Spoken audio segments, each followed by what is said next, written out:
रेखा के पिता दिल्ली में किसी तरह अपने और अपने परिवार का पेट पाल रहे थे।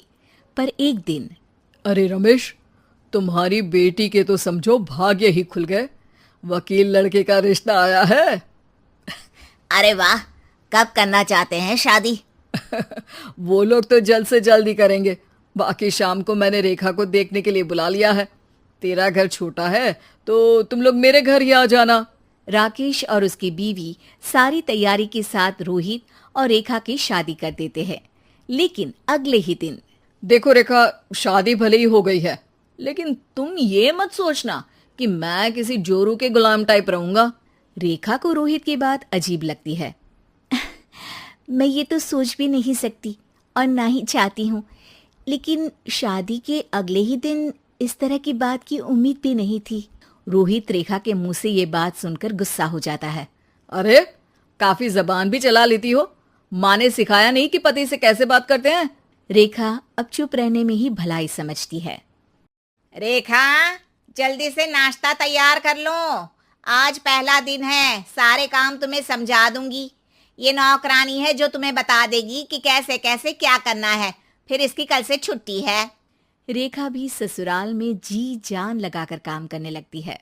खाली समय मिलता तो पति के वकालत की किताब उठाकर पढ़ने लगती। ये क्या, जब देखो तब पढ़ती रहती है। अच्छा सुन, कल पिता के घर से 20,000 रुपये लेकर आना। मेरे छोटे बेटे की फीस भरनी है। लेकिन पापा क्यों भरेंगे उसकी फीस? अरे वाह जी वाह, पापा क्यों भरेंगे? तो ये बता, हम क्यों रखेंगे तुझे यहाँ? क्यों खाना देंगे फ्री में? अरे, क्योंकि मैं बहू हूँ इस घर की। तभी वहाँ रोहित आ जाता है। अरे वाह, बड़ी जबान चला रही हो। चुपचाप माँ जो कह रही है वैसा कर, वरना सामान उठा और जा अपनी झोपड़ी में।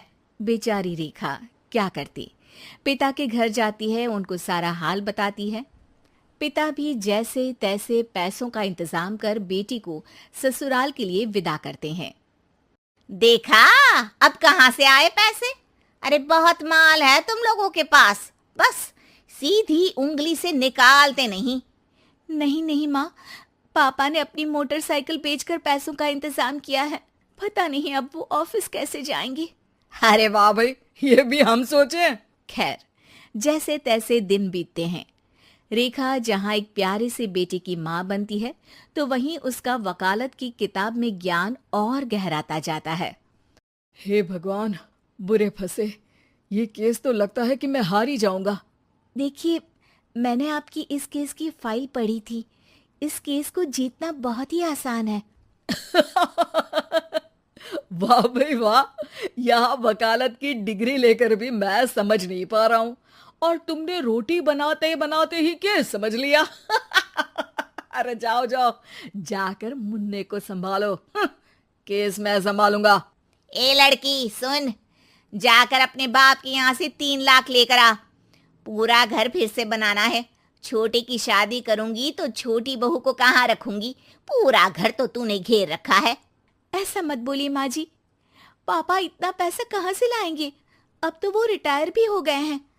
हाँ, तभी तो बोल रही हूँ, रिटायरमेंट के पैसे तो मिले होंगे ना। लेकिन वो अगर आपको दे देंगे तो बुढ़ापा कैसे काटेंगे? रोहित रेखा की बात सुनकर गुस्सा हो जाता है। ए सुन, चल अपना सामान उठा, अपना बच्चा उठा और निकल यहाँ से। रेखा के लाख आग्रह के बाद भी रोहित और उसकी सास उसे घर में नहीं रखते।